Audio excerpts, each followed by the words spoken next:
Slang பேசுகிறேன், village slang. எங்கள் தம்பி வீட்டில் வந்து உண்மையாகவே பிப்ரவரியில் கல்யாணம் நடக்க போகுது. அதுக்கு எங்கள் பெரியவங்க இருந்தால் என்ன கேட்பாங்கன்னா, ஏன் கண்ணாலத்துக்கு பிறந்தவன் வீட்டுக்கு பிறந்தவன் நேரமே போகிறது இல்லையா, இப்படி குச்சிட்ருக்கிற போகலையா அப்படின்னு கேட்பாங்க. புடக்காலையில் வாழை வச்சுருந்தே வாழை ஈனிடுச்சா அப்படிம்பாங்க. அப்புறம் மாட்டு பால் கறக்கிறதுக்கு மாட்டில் பால் பீச்சியாச்சான்னு கேட்பாங்க. குளிக்கிறதுக்கு வந்து தண்ணி வாக்கலையா, தண்ணி வாத்தாச்சா அப்படின்னு கேட்பாங்க. காம்பவுண்டு சுவருன்னு சொல்லாமல் மதில் சுவர் கட்டியாச்சா அப்படிம்பாங்க. மாடி வீடுக்கு மச்சு வீடு அப்படிம்பாங்க.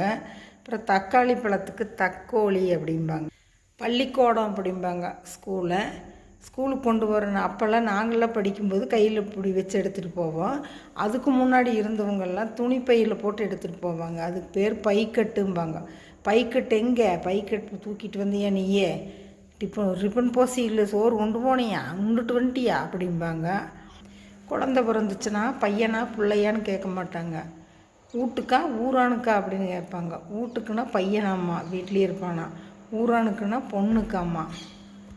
கொஞ்சம் குடின்னு சொல்ல மாட்டாங்க, ஒரு முடக்கு குடி அப்படிம்பாங்க.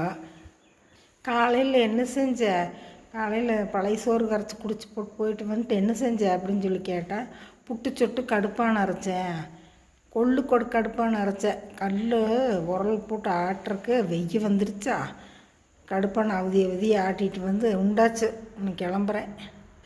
கீரை கடைஞ்சாச்சான்னு கேட்குறக்கு ரக்கிரி கடைஞ்சியா அப்படின்னு சொல்லி கேட்பாங்க. அந்த காலத்தில் அது எல்லாமே சுத்த தமிழ் பேசிகிட்டு இருந்துருக்குறாங்க. எனக்கு தெரிஞ்சது இது வரைக்கும் உங்கள்கிட்ட பகிர்ந்துட்டேன். இனி அடுத்தது நாளைக்கு பார்க்கலாம். பிடிச்சிருக்குன்னு நினைக்கிறேன். பிடிச்சிருந்தால் லைக் பண்ணுங்கள், ஷேர் பண்ணுங்கள், சப்ஸ்கிரைப் பண்ணுங்கள், பெல் பட்டன் அமுத்துங்க. இந்த நாள் இனிய நாளாக எல்லோருக்கும் அமையட்டும்.